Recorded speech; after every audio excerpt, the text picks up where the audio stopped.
বরাবর মনে করে এসেছি যে রাজ্যের মানুষের সমস্যার সমাধান, রাজ্যের কর্মচারীদের সমস্যার সমাধান সরকারকে আলোচনার ভিত্তিতে সিদ্ধান্ত নিয়ে করা উচিত। সরকার শুনুক নাগরিকদের কথা, সরকার শুনুক তার কর্মচারীদের কথা, সেখান থেকেই সমস্যার সমাধান উঠে আসুক। নতুন সরকারের কাছে আমাদের দাবি ছিল যে সরকারের কর্মচারীদের হিতে যেসব সিদ্ধান্ত সরকার আলোচনার সাপেক্ষে করুক, নিক। আমরা খুশি যে সরকার আমাদের সেই দাবিকে মান্যতা দিয়ে আগামী 30 তারিখ বেলা 11টার সময় নবান্নের সভাঘরে ডিএ মামলার সুপ্রিম কোর্টে যারা মামলাকারী সংগঠন ছিল, সংগ্রামী যৌথ মঞ্চ সহ আরও 3টে সংগঠন, তাদের প্রতিনিধিদের সাথে তারা বৈঠকে বসবেন এবং সেই বৈঠকের পৌরোহিত্য করবেন মাননীয় মুখ্যমন্ত্রী মহাশয় নিজেই।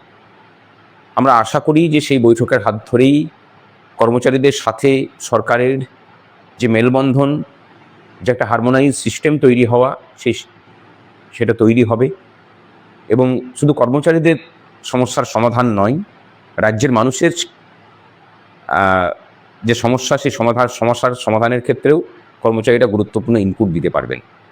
যদিও বৈঠকটা সুপ্রিম কোর্টের ডিএ মামলা কেন্দ্রিক, তথাপি আমরা চাইব যে সেই বৈঠকে অস্থায়ী পদে নিয়োগ, মানে অস্থায়ীদের স্থায়ীকরণের বিষয়, শূন্য পদে নিয়োগের বিষয়গুলোকেও যেন সরকার আমাদের কাছ থেকে তার ফিডব্যাক নিয়ে শোনে, কারণ এগুলোও খুব গুরুত্বপূর্ণ। এবং তারই সাথে বিগত সরকারের আমলেই যে প্রাতিষ্ঠানিক দুর্নীতি, সীমাহীন প্রাতিষ্ঠানিক দুর্নীতি, সেই বিষয়েও যেন আলোচনা করার অবকাশ আমরা পাই। আমরা আগামী 30 তারিখের দিকে তাকিয়ে আছি।